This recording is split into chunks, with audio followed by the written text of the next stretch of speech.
A boy helps a millionaire who was attacked by a wild boar. The next day an Audi appears in front of his house. The city roared outside William's penthouse. A symphony of car horns and muffled voices filtered through the towering glass windows. Sunlight reflected off the glass skyscrapers, casting sharp streaks of light onto the polished wood floor of his living room. The space was impeccable, an architect's masterpiece of modernity. But amidst the sleek furniture and curated art pieces, the clutter of William's desk betrayed another story. Stacks of documents teetered on the edge. A coffee cup stained with rings sat, forgotten, and his laptop screen blinked with unanswered emails. William leaned back in his leather chair, his tie slightly loosened, his gaze unfocused on the sprawling cityscape below.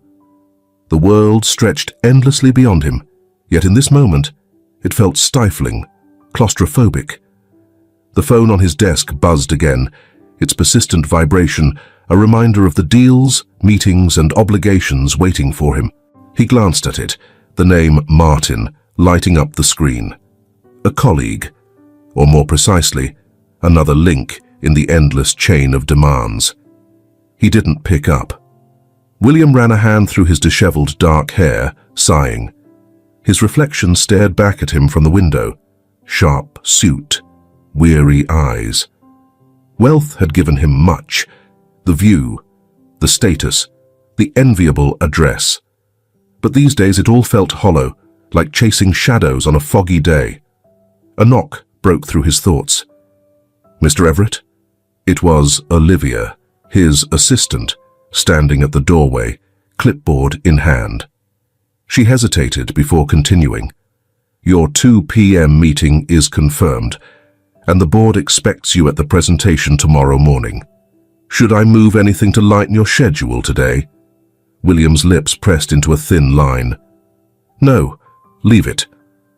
Her polite mask didn't falter, but there was something in her eyes, a flicker of hesitation, as if she wanted to say more, but knew better. "Understood. Let me know if you need anything else."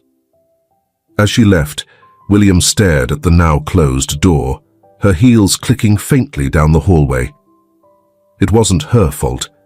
It wasn't anyone's fault, but the mounting weight on his shoulders felt unbearable. He stood abruptly, walking to the balcony. The air hit him like a slap, dry and warm, carrying the faint tang of exhaust and asphalt. The city sprawled below him, pulsating with energy. It was alive, thriving. Everything William had worked for. Yet the noise of it all seemed to press harder against his temples, a relentless pressure he couldn't escape. He closed his eyes and let the breeze wash over his face. How long had it been since I really breathed? The thought lingered, heavy and unwelcome. The sound of his phone vibrating again snapped him back. He turned sharply, snatched the device, and silenced it with a flick of his thumb. Then, almost as an act of rebellion, he turned it off entirely. A decision formed in his mind, not carefully weighed or meticulously planned, as most of his actions usually were. No, this was different, impulsive. He'd leave, just for the weekend. His footsteps echoed through the pristine apartment as he moved purposefully to his closet. The steel grey suits stared back at him like silent judges, but he ignored them, grabbing a plain shirt, jeans, and a jacket. His movements were quick, almost hurried, as though afraid he'd change his mind if he lingered. The garage was cool and dimly lit, the low hum of fluorescent lights overhead. His car, a sleek black sedan, waited patiently as he climbed in, the leather seat hugging him like a familiar embrace. The engine purred to life, but instead of soothing him, the sound felt like a challenge, a reminder of everything he was leaving behind, even if just for a few days. William guided the car out of the underground lot and onto the bustling streets. The skyscrapers loomed above, their glass facades reflecting a brilliant afternoon sun. Pedestrians darted across crosswalks, coffee cups in hand, while taxis honked impatiently at slow drivers. The rhythm of the city was unyielding, relentless. The highway stretched out before him like an unspooling thread, leading away from the chaos. As the cityscape began to fade in the rearview mirror, replaced by rolling hills and sparse clusters of trees, William felt a flicker of something unfamiliar. Relief, maybe even hope. The road ahead curved gently, winding its way toward the countryside. William adjusted his grip on the wheel, the hum of the tires on the asphalt a steady companion. For the first time in months, he allowed himself to relax, his shoulders easing away from his ears. Unknowingly, he had set himself on a path that would take him far beyond the tranquility he sought. A path that would lead him deep into the unknown, where peace was only the beginning. The sun dipped lower in the sky as he drove on, casting long shadows across the road. Somewhere ahead, the countryside waited, quiet and unassuming, as though holding its breath for what was to come. The car slowed to a halt on a narrow gravel road, the sound of loose stones crunching beneath the tires breaking the silence. William killed the engine and stepped out, his leather loafers pressing into the soft earth. The world here seemed entirely different from the city he had just left behind. Vast, quiet, untamed. A dense forest stood ahead, the treetops swaying gently in the breeze. Beyond them, hills rolled softly into the horizon, their grassy slopes painted gold by the late afternoon sun. William inhaled deeply. The air was cool and clean, carrying the faint scent of pine and damp soil. For the first time in what felt like years, his chest didn't feel so tight. He grabbed a light jacket from the car, slinging it over one shoulder as he ventured toward the forest's edge. The sound of the city, honking horns, shouting pedestrians, was nothing but a distant memory now. Instead, the world here was alive with subtler melodies, the chatter of birds, the rustle of leaves, the steady hum of cicadas. William's steps were slow, measured. Each stride felt deliberate, as though he were wading into a pool of still water. The ground beneath him shifted from gravel to soft earth, his shoes leaving faint impressions in the damp soil. He followed no particular path, letting his feet guide him deeper into the wilderness.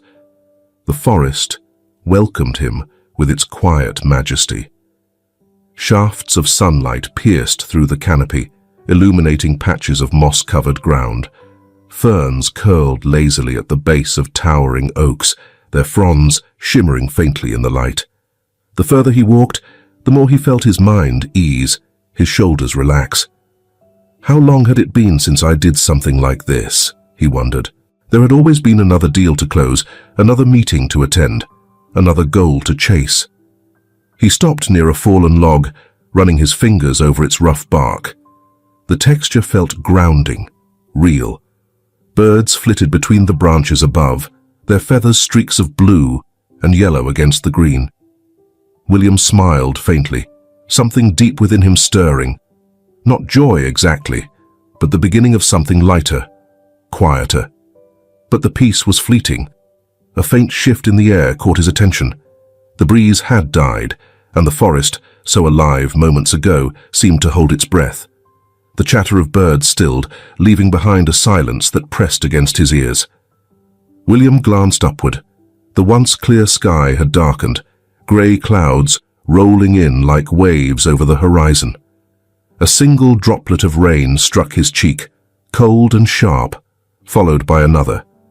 Within seconds, the drizzle became a downpour, the steady patter of rain filling the stillness. William pulled his jacket over his head, but it did little to shield him.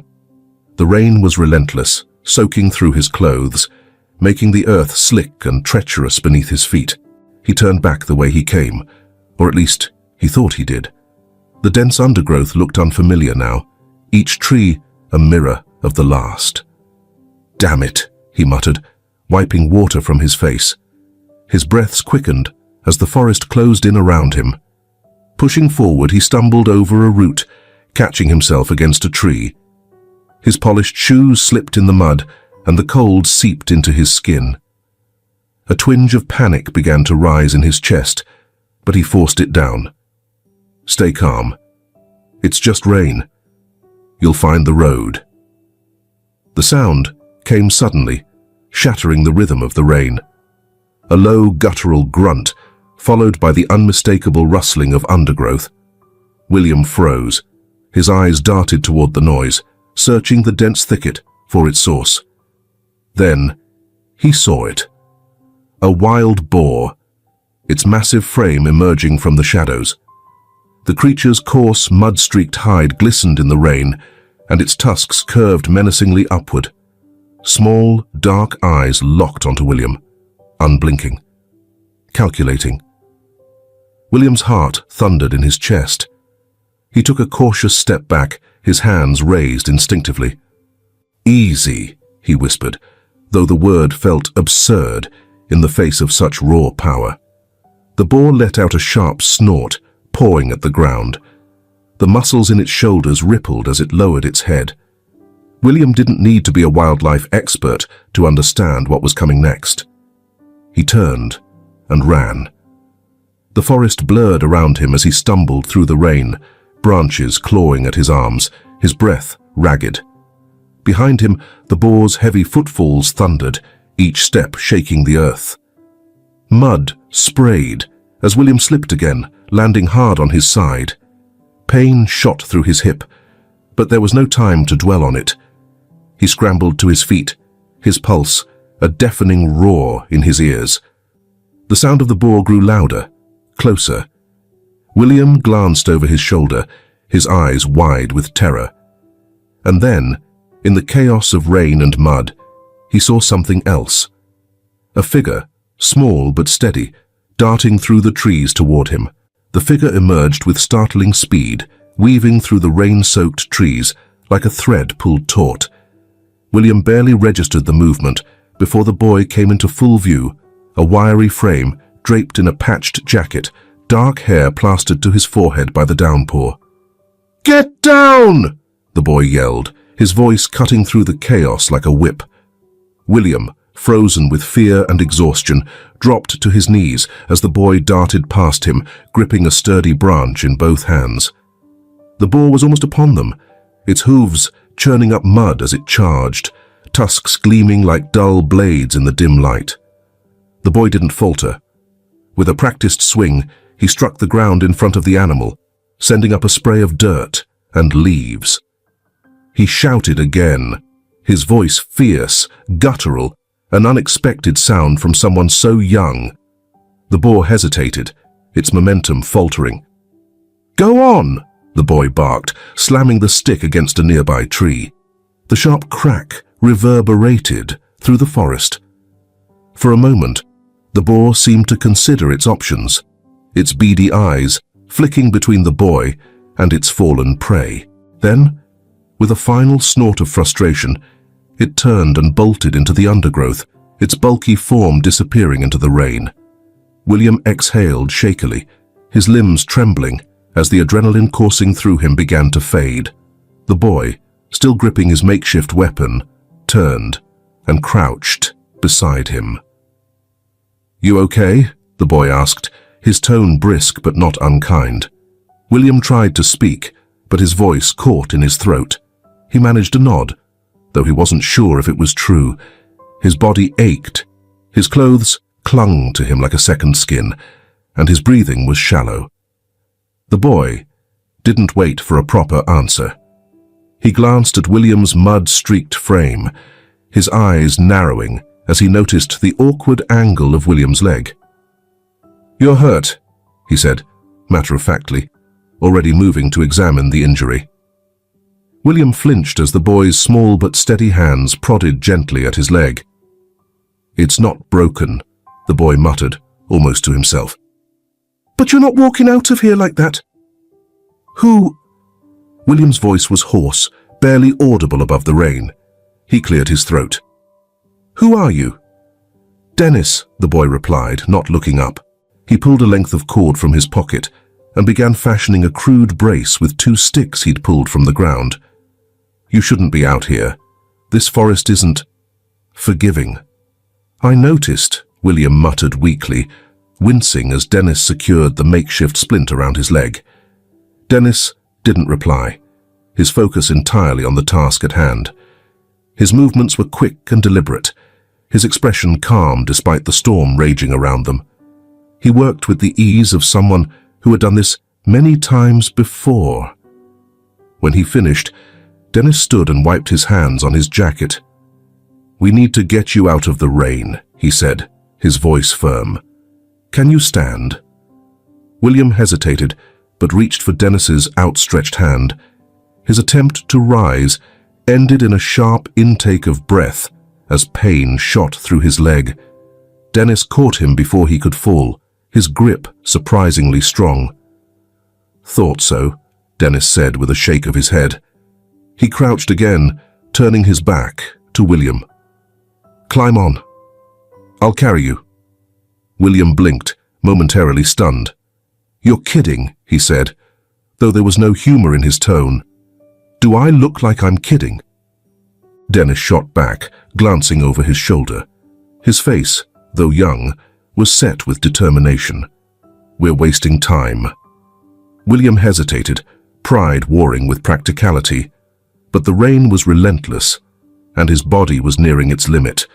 With a grimace, he wrapped his arms around Dennis's shoulders and allowed himself to be hoisted up. The boy staggered slightly under the weight, but adjusted quickly, securing William's arms across his chest. "Hold tight," he instructed, his voice steady despite the strain. Dennis began to move, his steps sure and deliberate, even on the slippery ground. The forest around them seemed darker now, the rain casting everything in shades of grey. William felt every jolt, every uneven step, but he kept silent, his exhaustion too great to argue. "Why were you out here?" Dennis asked after a while, breaking the heavy silence. His voice was calm, conversational, as though they weren't trudging through a storm. "Needed quiet," William murmured. His words felt heavy, weighted with fatigue. "Got more than I bargained for." Dennis huffed a quiet laugh, though there was no malice in it. "Yeah, well, this place doesn't do quiet for long." William didn't reply. His head rested against Dennis's shoulder, his eyes half closed. He felt the boy's steady breath, the rhythm of his footsteps, and for the first time in hours, a faint glimmer of hope. Ahead, the faint outline of a house appeared through the trees, its windows glowing warmly against the storm. Dennis's pace quickened. "We're almost there," he said, more to himself than to William. William let out a soft, shaky breath. He didn't know where there was, but in that moment, it didn't matter. The storm continued to rage around them, but for the first time since he'd stepped into the forest, William felt a fragile sense of safety. Dennis adjusted his grip on William's arms as the rain lashed against his back. Each step felt heavier than the last, the muddy forest floor threatening to pull him down. The weight of the man on his shoulders was significant, but Dennis pushed on, his determination unyielding. "You're stronger than you look," William murmured, his voice faint. Dennis didn't respond immediately, focusing instead on navigating the slippery trail. "I've carried heavier," he said, after a moment. The words clipped. Ahead, the trail narrowed, its edges swallowed by tangled roots and rising puddles. Dennis shifted his stance to keep his footing steady. The storm roared above, branches swaying violently, and the distant growl of thunder made the air feel charged. "Stay awake," Dennis instructed, glancing over his shoulder at William. "You don't want to pass out in this weather." William's response was a weak groan, but Dennis took it as acknowledgement. The forest was both friend and foe to Dennis. He knew its trails and hidden clearings, the signs of its moods and dangers. But tonight, under the relentless storm, it felt different, unpredictable, hostile. Each step forward was a battle, the wind pushing against him, as if the forest itself was testing his resolve. His mind wandered briefly to his father, a man who had walked these very trails countless times. The memories came unbidden.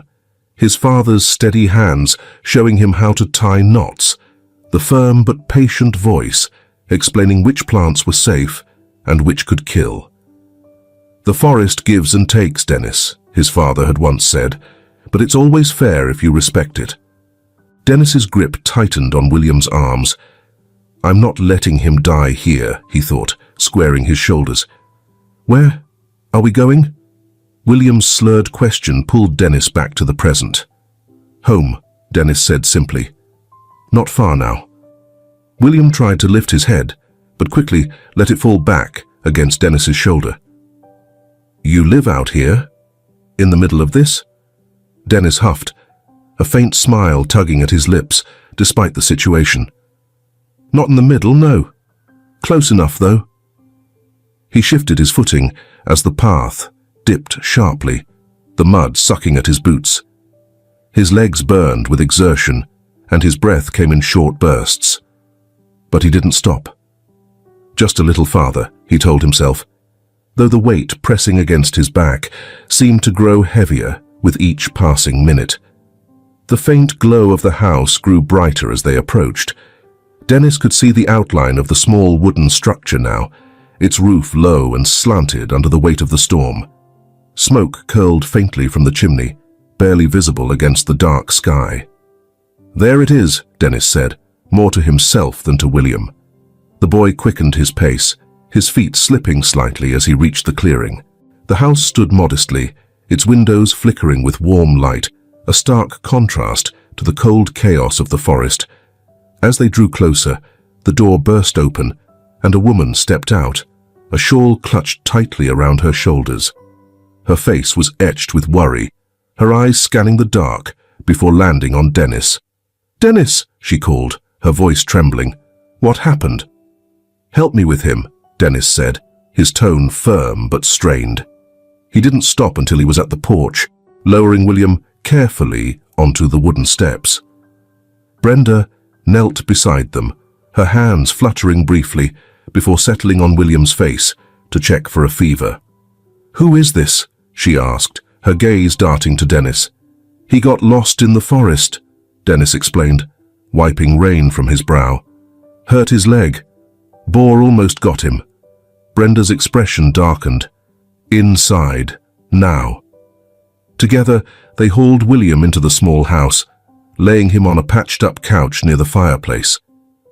The warmth of the room enveloped them immediately, the crackling fire a welcome reprieve from the storm. Brenda moved quickly, grabbing a blanket to drape over William and a small basin of water to clean his wounds. Her hands were sure and practiced, her worry evident but contained. Dennis stood nearby, his chest rising and falling heavily. The exhaustion was catching up to him now that the immediate danger had passed. He leaned against the wall, watching as his mother worked. "Dennis," Brenda said, without looking up, her voice softening slightly. "Are you hurt?" Dennis shook his head. "I'm fine." Brenda glanced at him, her sharp eyes scanning his face, before returning to William. "You shouldn't have been out in this weather." "I was looking for mushrooms," Dennis replied, his tone defensive but quiet. Brenda didn't argue, her focus remaining on William. The man stirred slightly, his eyelids fluttering as he struggled to stay conscious. "Thank you," William whispered, his voice barely audible. His eyes flicked toward Dennis, then Brenda. "Thank you both." Brenda pressed a cloth to his forehead, her movements gentle. "Save your strength," she said. "You'll need it." Dennis crossed his arms, his gaze fixed on William's pale face. Despite his fatigue, a flicker of pride warmed his chest. He'd done it. He'd gotten the man here safely. Outside, the storm raged on, but within the small house, there was a fragile sense of calm, a haven carved out of the chaos. Dennis exhaled slowly, his mind already planning the next steps. Tomorrow, he thought, we figure out what to do next. The room was filled with the warmth of the fire, its glow dancing along the wooden walls. The scent of herbal remedies and damp earth lingered, a reminder of the storm outside. Brenda moved with quiet urgency, a woman used to solving problems with her own 2 hands. She wrung out a cloth in the basin of warm water and began cleaning the mud from William's face. His features, sharp and weary, softened under her touch. Her hands were steady, but her eyes flicked occasionally toward Dennis, assessing his posture, his soaked clothes, his silence. "Go change, Dennis," Brenda said firmly, not pausing her work. "You'll catch your death if you stand there dripping all night." Dennis hesitated, his gaze darting to William. "I've got him," Brenda interrupted, her voice brooking no argument. "Now go." Dennis sighed and disappeared into the adjoining room, his wet boots leaving faint marks on the worn wooden floor. Brenda returned her attention to William, wiping the grime from his forehead and cheeks. His breathing was shallow but even. She inspected the makeshift splint on his leg and muttered under her breath, impressed despite herself. Dennis had tied it well, firm enough to stabilize, but not enough to cut circulation. "You did a good job out there, Dad," she murmured softly, her mind drifting back to the man who had taught her everything about first aid and resilience. Her father, Adam, had always said, "People are stronger than they think, but sometimes they just need someone to remind them." Brenda shook her head, pulling herself back to the present. She gently lifted William's leg and propped it on a folded blanket. The man stirred, his eyelids fluttering. "You're awake," she said simply, meeting his bleary gaze. William blinked, his lips parting as though to speak, but no words came. Brenda reached for a small mug of warm broth on the side table. "Drink this, slowly." She helped him sit up just enough to sip the broth, her hand steady against his shoulder. He coughed lightly, his throat too dry for comfort, but the warmth seemed to revive him slightly. "Thank you," he rasped, his voice rough but earnest. Brenda nodded once. "You're lucky Dennis found you when he did." Boars aren't known for mercy. William let out a weak chuckle, though it ended in a wince. "I'll remember that."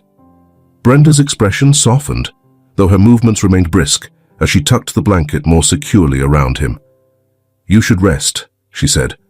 "Storm won't last forever. We'll figure out what to do in the morning." As William lay back against the cushions, his gaze wandered around the room. It was small, practical, but welcoming in its simplicity. Shelves lined the walls, filled with jars of dried herbs and mismatched books. A small table by the window held an old lantern and a neatly folded quilt.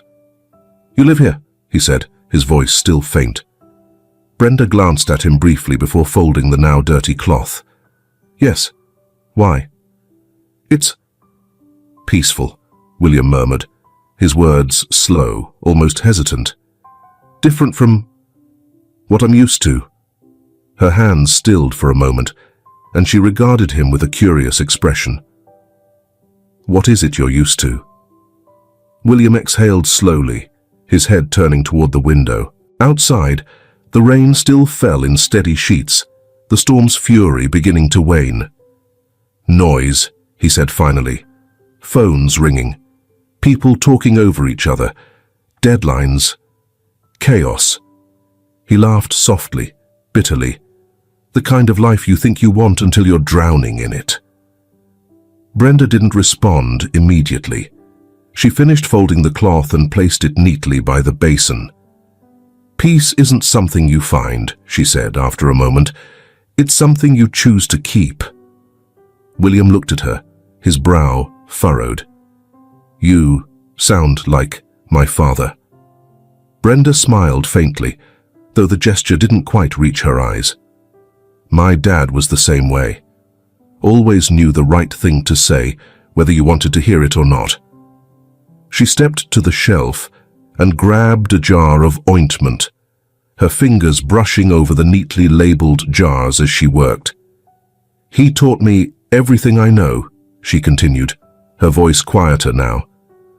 How to treat a fever, tie a proper knot, stand up to things bigger than me. William watched her intently, though he remained silent. He had this way of seeing people, Brenda went on, as if speaking more to herself than to William. He believed everyone deserved a second chance, no matter how lost they seemed.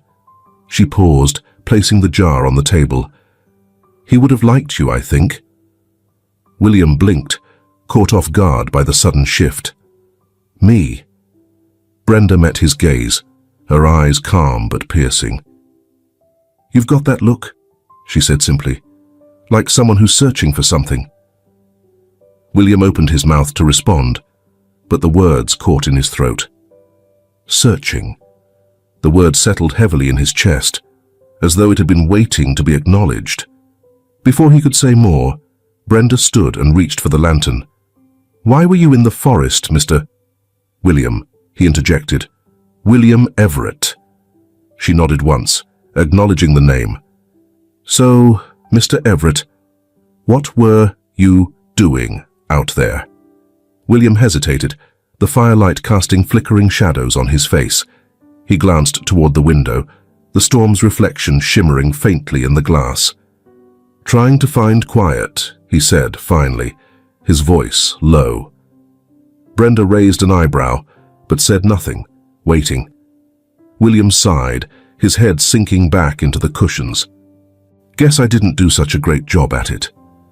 Her silence was thoughtful, not judgmental. Quiet's tricky, she said at last, her tone as steady as her hands. Sometimes, it's not about where you go. It's about what you leave behind. The room fell silent, except for the crackling of the fire and the rhythmic patter of rain. Brenda moved to tidy the basin, leaving William alone with his thoughts. The storm had passed by the time dinner was ready, leaving a damp stillness in its wake. The air carried the fresh scent of wet soil and pine, blending with the aroma of warm bread and a vegetable stew simmering on the stove. Brenda ladled portions into mismatched bowls and set them on the table, her movements brisk but careful. Dennis sat quietly, his damp hair falling across his forehead as he tore pieces from a crusty loaf of bread. William, propped up in a sturdy wooden chair with a pillow behind his back, watched the boy with curiosity. Despite his obvious exhaustion, Dennis's demeanor remained composed, his sharp eyes flicking between William and his mother. You're lucky she cooks, Dennis said suddenly, breaking the quiet. He glanced at William, his tone dry but not unfriendly. I'd have handed you crackers and called it a day. Dennis, Brenda said, the corner of her mouth twitching in what might have been a restrained smile. William chuckled weakly, the sound rusty in his throat. I'll take my chances with her cooking then, he replied. Brenda set a steaming bowl in front of William, nodding toward it. Eat, she said. You'll need the energy. The three of them ate in silence for a while, the soft clinking of spoons against bowls mingling with the distant hum of crickets outside. William savored the warmth of the stew, its simple flavors soothing in a way he hadn't expected. It's good, he said after a moment, his voice quiet. Thank you, Brenda replied, her tone as unassuming as the rest of the house. William leaned back slightly, the firelight casting flickering shadows across his face. It's peaceful here, he said, his words slow, deliberate. I didn't think places like this still existed. Brenda raised an eyebrow, but it was Dennis who spoke. Why'd you come out here anyway? William hesitated, his spoon hovering over the bowl. He glanced at Brenda, then back at Dennis, as if weighing how much to reveal. Finally, he sighed. I needed quiet, he said, his voice low. Life in the city. It's loud, chaotic, always something pulling at you. I thought, if I could just get away for a while. You'd find it, Brenda finished, her voice soft but steady. William nodded, a faint smile tugging at the corners of his lips. Yeah, something like that. Dennis tilted his head, studying William with a curiosity that felt older than his years. And? Did you? William chuckled bitterly, shaking his head. Not exactly. Turns out, I'm not great at finding quiet. I just bring the noise with me. Brenda's gaze lingered on him for a moment, her expression unreadable. Quiet isn't about running away, she said, echoing her earlier sentiment. It's about letting go. William looked at her, something unspoken passing between them. He opened his mouth to respond, but the faint sound of shuffling outside the window caught his attention. His brow furrowed, and he turned slightly, his body tensing. What is it? Brenda asked, following his gaze. Stay here, William said quietly, his tone sharper than before. He pushed himself up from the chair, wincing as his leg protested. William, I'll be fine, he interrupted, limping toward the door. Outside, the cool night air wrapped around him like a damp blanket. He stepped onto the porch, his eyes scanning the shadows. The faint rustle came again, and he turned toward the source. A figure crouched near the window. Hey, William called, his voice firm. The figure froze, then bolted toward the tree line. William caught a glimpse of a man, tall, lanky, with a distinctive slouch, before he disappeared into the dark. What was that? If you're listening to this part of the story, leave a comment saying latte as a greeting to us. And now let's continue the story, Brenda asked, appearing in the doorway. William turned back to her, his jaw tight. Someone watching, he said. He ran off when I saw him. Brenda's expression darkened, and she glanced toward the forest. Bruce, she muttered, more to herself than to William. Bruce? William asked, his tone laced with concern. She sighed, crossing her arms. A neighbor, if you can call him that. He has a habit of lurking where he shouldn't. William frowned. Does he bother you often? Brenda didn't answer immediately. He's harmless, she said finally, though the tension in her shoulders suggested otherwise. William didn't push, but his gaze lingered on the tree line. He made a mental note to keep an eye out, just in case. Back inside, the tension seemed to settle slightly, though the earlier warmth had dulled. Brenda busied herself clearing the table, her movements quick and precise. Dennis's father left shortly after I got pregnant, she said abruptly, her back to William. The words were spoken plainly, without ceremony, as if they were a fact of the house itself. William blinked, caught off guard by the sudden shift. We came back here, Brenda continued, stacking the bowls in the sink. My father helped me raise Dennis, but he passed a few years ago. Since then, it's just been us. The quiet that followed was heavy, but not uncomfortable. William nodded slowly, his gaze falling to the fire. Your father sounds like a good man, he said softly. Brenda paused, her hand resting on the edge of the counter. He was, she said, the best. Outside, the crickets continued their quiet symphony, filling the spaces where words didn't reach. The morning sunlight streamed through the window, casting soft golden hues across Brenda's small living room. William sat on the patched-up couch, his injured leg resting on a stool. Outside, the low rumble of an approaching vehicle broke the calm. Olivia had arrived with the rescue team. Dennis was the first to notice, peering out the window. Your ride's here, he said, his tone neutral, though his eyes betrayed a flicker of something deeper. Brenda opened the door as Olivia stepped out of the Audi, her polished heels crunching softly against the gravel. Behind her, two paramedics unloaded a stretcher, their movements efficient.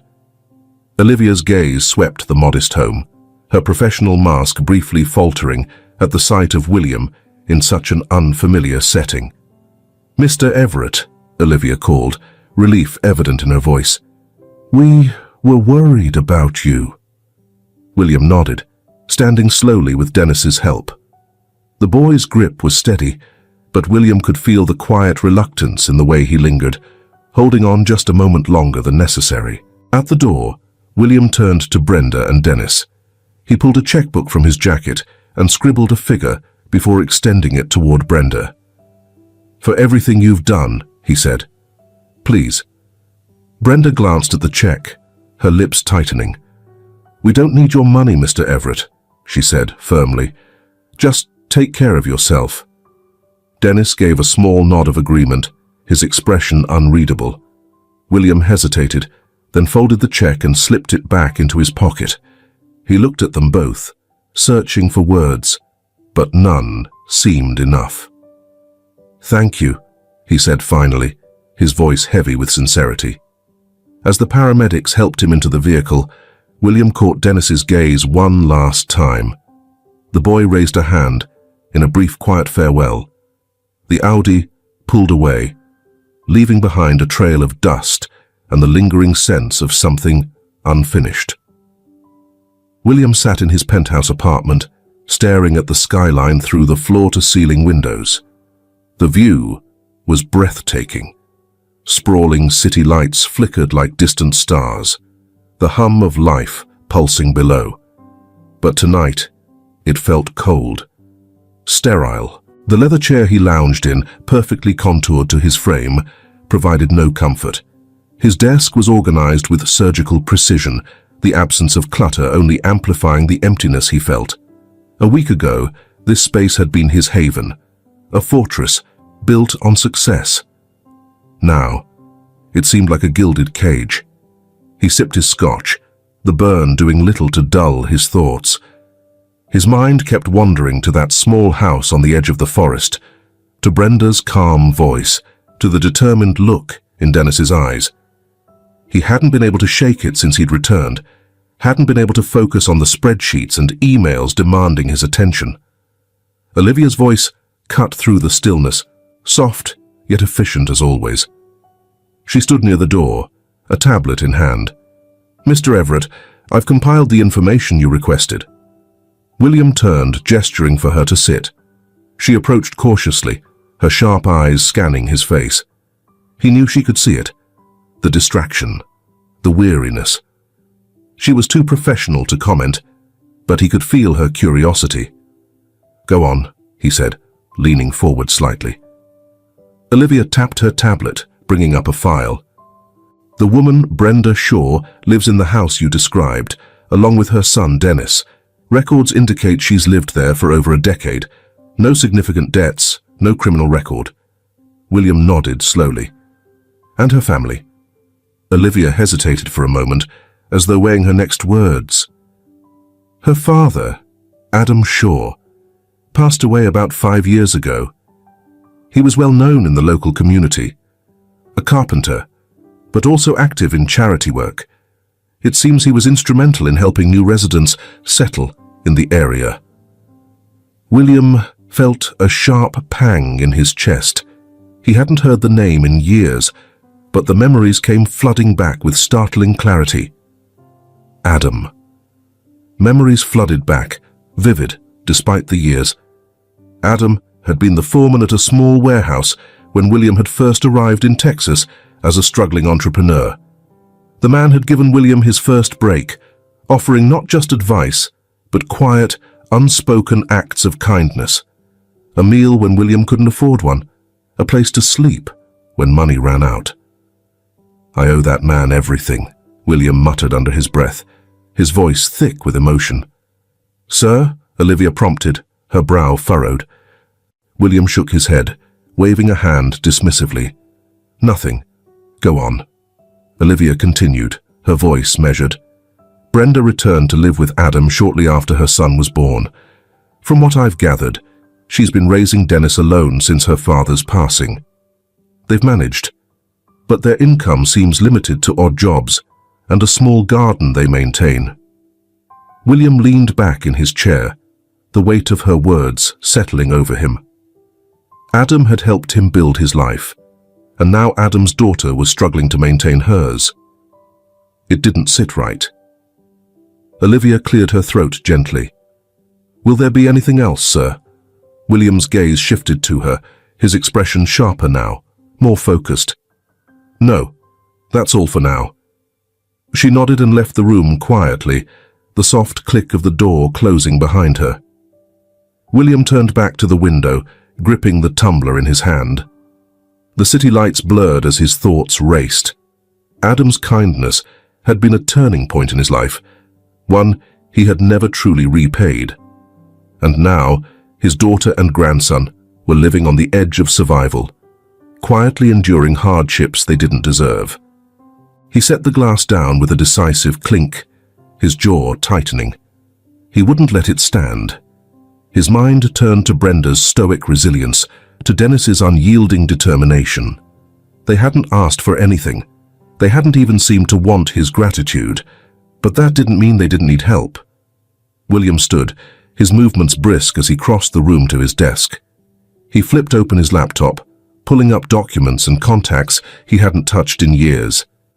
If Brenda and Dennis wouldn't accept help directly, he would find a way to give it without strings attached. His phone buzzed, a reminder of a morning meeting, but he silenced it without hesitation. Work could wait. This was more important. As he drafted a plan, his determination grew. He would go back, not just to thank them, but to make sure they had everything they needed. Brenda's home, her livelihood, Dennis's future. He would ensure they were secure. The faint hum of the city buzzed in the background, but William barely noticed. His focus was singular now, his purpose clear.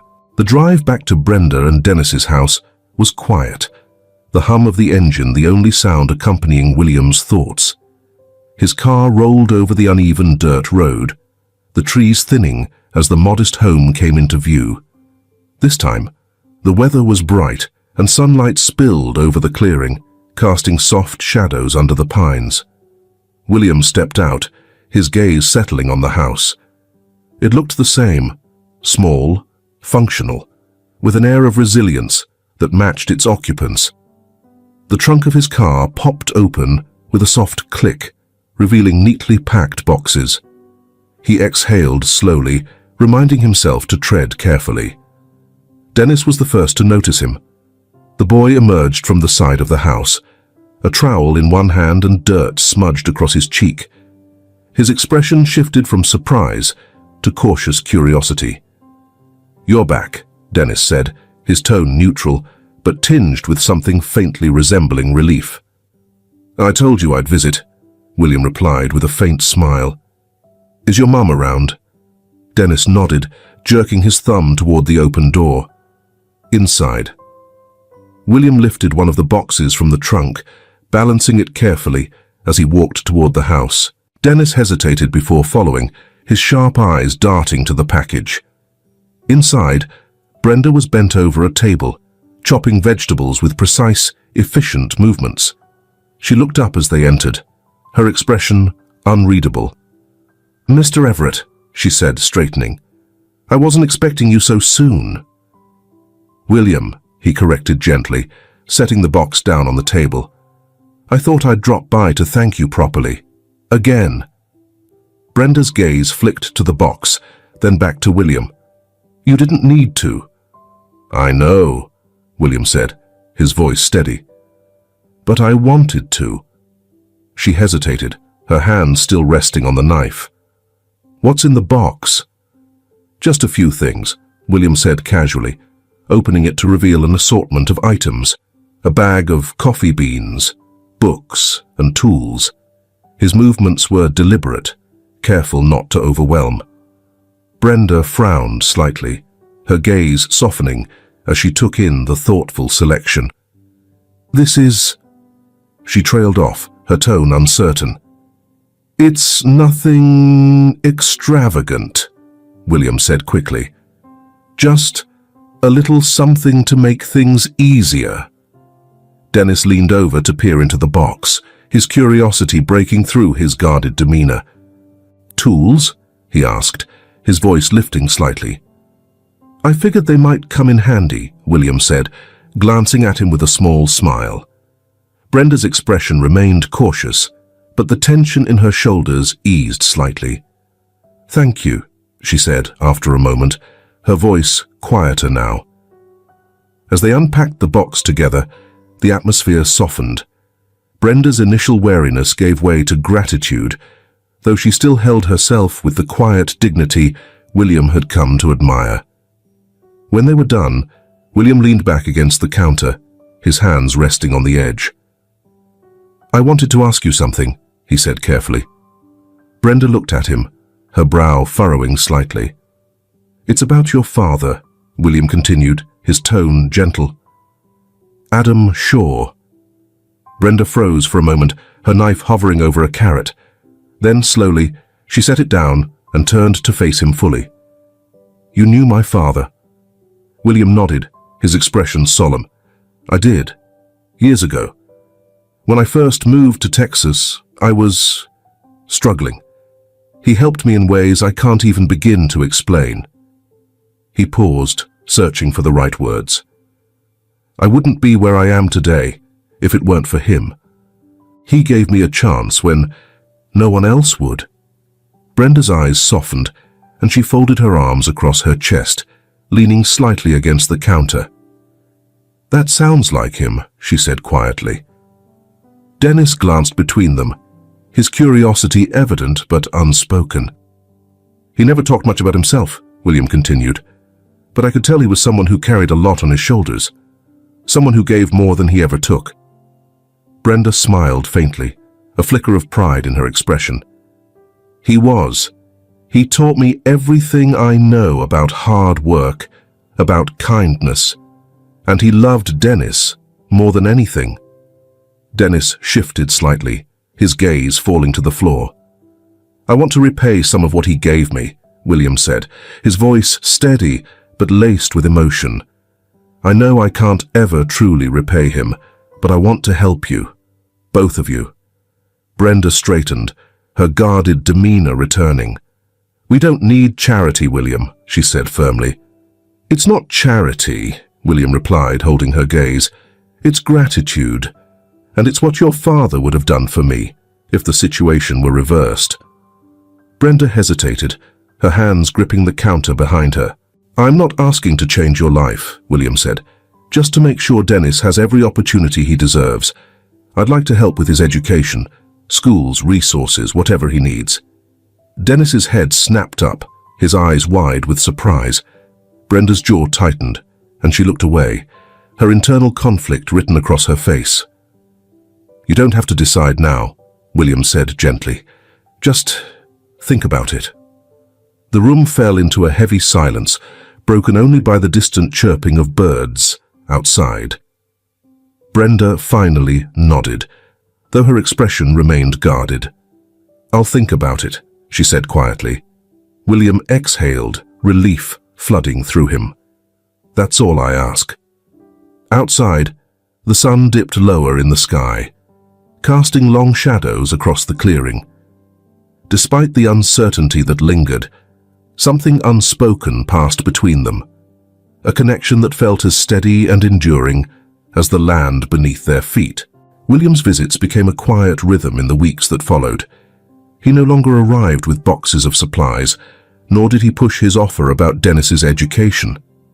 Instead, he came empty-handed but full of intention, slowly building trust with Brenda and Dennis in ways that felt genuine, unhurried. He often found Brenda in the garden, her hands deep in the soil, the sun highlighting the streaks of grey in her dark hair. She would glance up when he arrived, her expression softening just slightly each time, though she rarely stopped her work. "Back again," she teased one afternoon, brushing dirt from her hands. "You're not getting rid of me that easily," William replied with a faint smile, settling onto a wooden bench nearby. Inside the house, Dennis's admiration for William grew in quiet moments.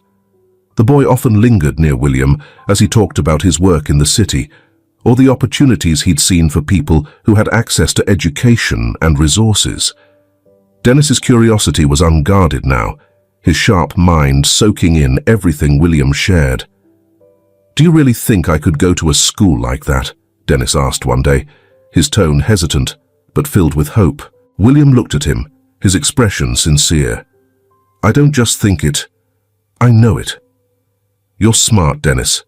Smarter than I was at your age." Dennis grinned, a rare, genuine smile that lit up his face. Brenda, overhearing from the kitchen, paused mid-chop, her heart tightening at the sight of her son's excitement.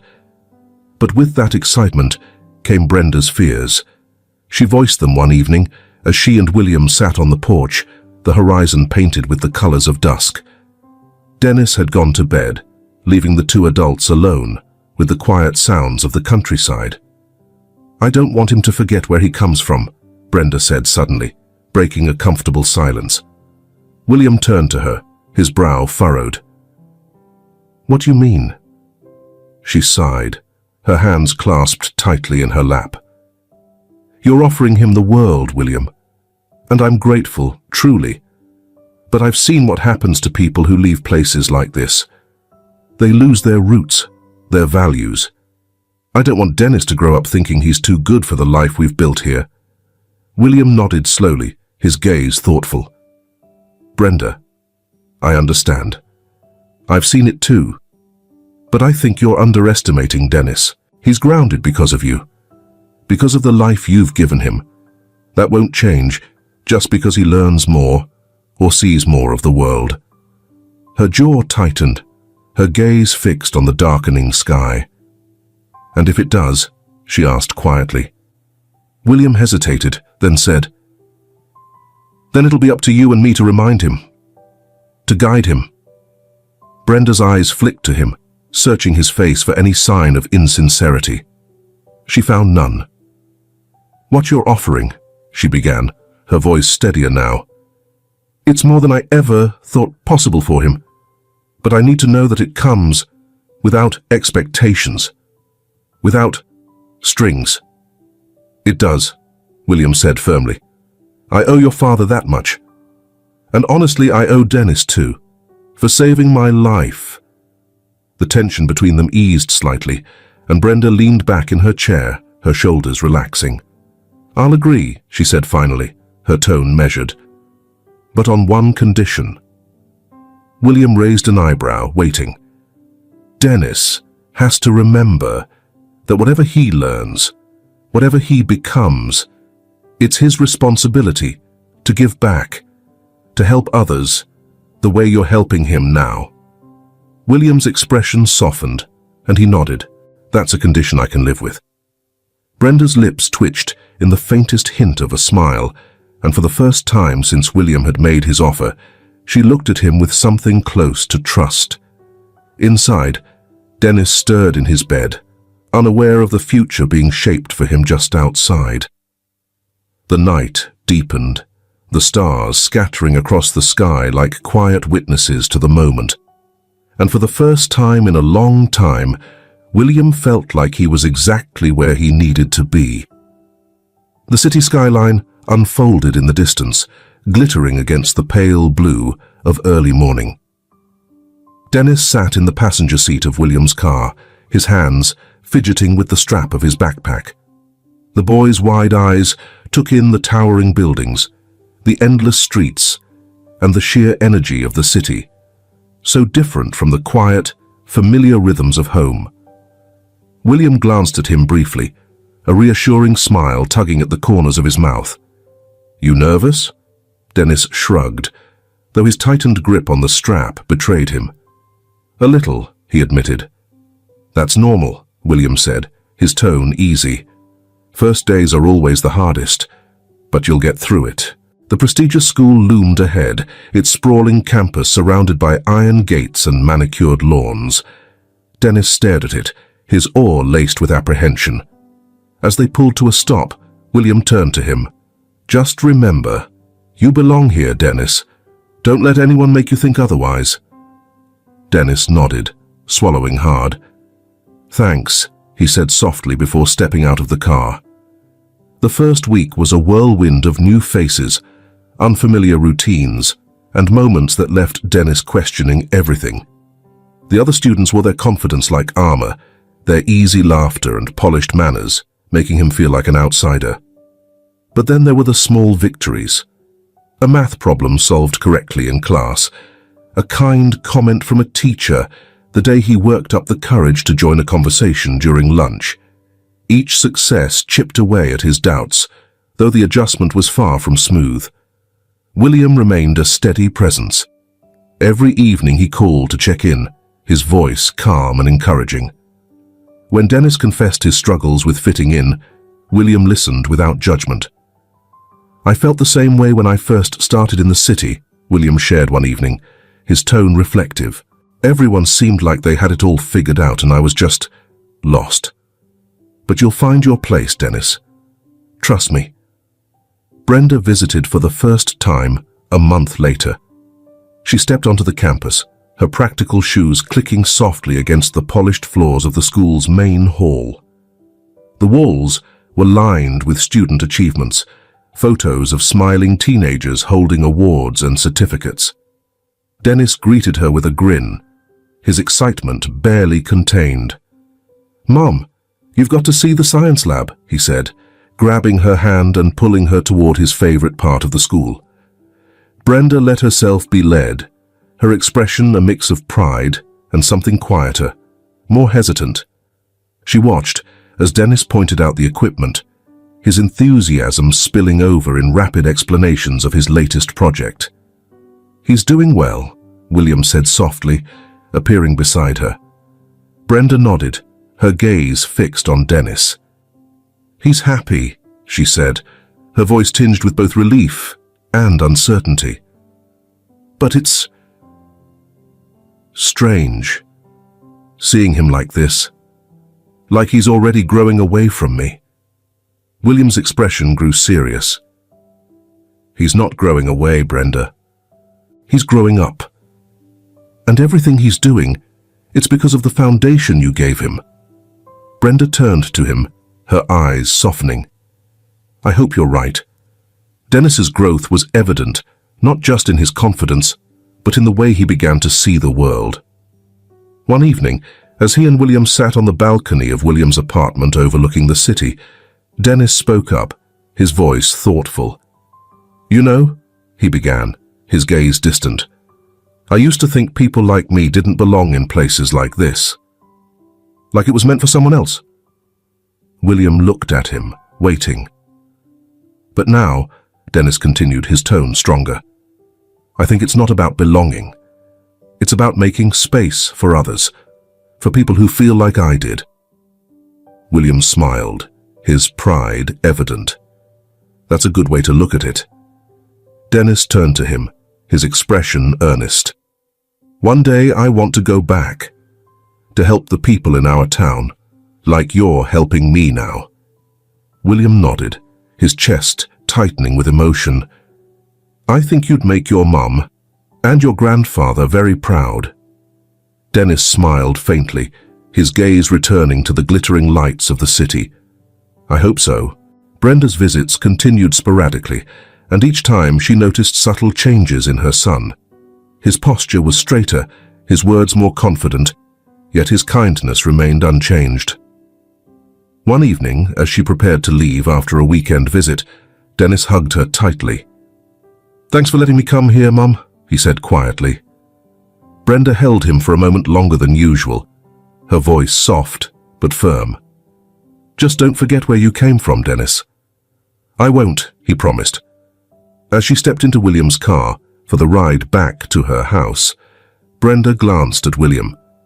"You were right," she said simply. "About what?" She gave a small, knowing smile. "About him staying grounded. He's still my Dennis." William chuckled, the warmth in her words settling over him like a balm. That night, Dennis sat at his desk, a notebook open in front of him. His handwriting was neat, but purposeful, as he sketched out ideas for a future he could barely imagine a year ago. He paused, looking out the window at the city lights. Somewhere in his heart, he carried the rhythm of his hometown, the rustling of the forest, the chirping of crickets, and the lessons instilled by his mother and grandfather. William's sprawling city mansion, once an echo of isolation, now hummed with quiet life. Brenda's warm presence filled the kitchen as she brewed coffee, the aroma mingling with the scent of blooming flowers from the garden terrace. Dennis's laughter rang faintly from the backyard, where he was surrounded by a small group of children from a nearby community center. William stood by the window, watching the scene unfold. The boy had once carried him from the woods, had grown into a confident, compassionate young man. Dennis knelt under the shade of a tree, explaining something to the children with the patience of a natural teacher. His gestures were animated, his smile infectious. Brenda joined William by the window, a steaming mug in her hands. She followed his gaze, her expression softening as she watched her son. "He's becoming someone I never imagined," she said quietly, her voice tinged with awe. William smiled. "He's becoming someone who will change lives." Brenda sipped her coffee, her fingers tightening around the mug. "I worry sometimes," she admitted, "that he'll give too much of himself the way my father did." William turned to her, his expression thoughtful. "If he does, it's because he's seen the best of it. He's seen what generosity can build." He paused, his voice softening.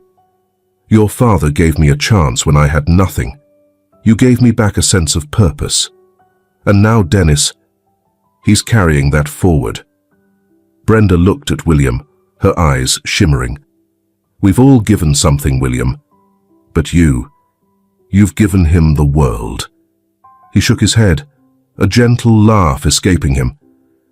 "He's made it his own. All I did was show him the door." The two of them fell into a comfortable silence, the kind that no longer needed words. The sound of children's laughter drifted in through the open window, mingling with the rustle of trees in the distance. The afternoons often found Dennis at William's desk, now cluttered with textbooks and notebooks.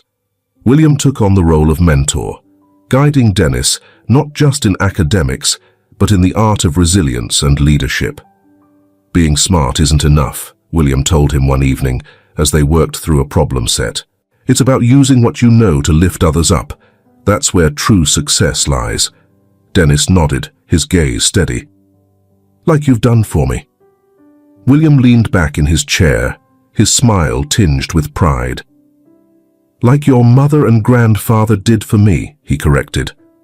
These lessons shaped Dennis, who began to see the world through a lens of opportunity, not just for himself, but for others. His plans for the future expanded, his dreams no longer limited by what seemed possible. One weekend, Brenda joined them in the city to discuss a new project. Together, the three of them began planning charitable initiatives focused on rural communities. "We'll start with the school," Dennis said eagerly, spreading out a map on the dining table. "It needs better equipment, more teachers, maybe even a library." Brenda looked at him, her pride evident but tempered by her practicality. "It's a good idea, Dennis, but where will the money come from?" William tapped the edge of the map, his expression thoughtful. "I know people who'd support this. They just need to see the value in it, the potential for real change." Brenda tilted her head, her smile faint. "You make it sound so easy." "It's not," William admitted, his tone light. "But neither is walking into a forest during a storm and coming out alive. We've done harder things." Dennis laughed, his confidence infectious. "We'll make it happen, Mum. You'll see." The final scene unfolded on the porch of William's mansion, where he and Brenda sat side by side, watching the sun dip below the horizon. The city lights began to twinkle, blending with the faint rustle of leaves in the breeze. In the distance, Dennis was under the tree again, the children gathered around him. He was sketching something in the dirt, their eager faces leaning in to watch. Brenda sighed softly, a sound of contentment. This is what my father would have wanted," she said. William nodded, his gaze never leaving Dennis. It's what he set in motion, and what you've carried forward. She turned to him, her smile warm. You're part of it, now, you know. Part of us. William's chest tightened with emotion. For so long, he had sought peace in solitude, in the idea of escape. But here, surrounded by the quiet hum of life and the promise of something greater, he realized he had found it. In this family, in their shared purpose. The woods in the distance swayed gently in the wind, their rhythm echoing the steady beat of something unshakable. William smiled, his heart full. I wouldn't want it any other way. If this film touches your heart, leave your mark with a like, and don't forget to subscribe to our channel to explore more meaningful stories with us. Share your feelings with us and tell us your own stories. Every word you share is a building block that helps create our strong and enduring community. Together, we'll create a warm space where everyone can share and connect. Finally, don't miss the incredible stories coming your way soon.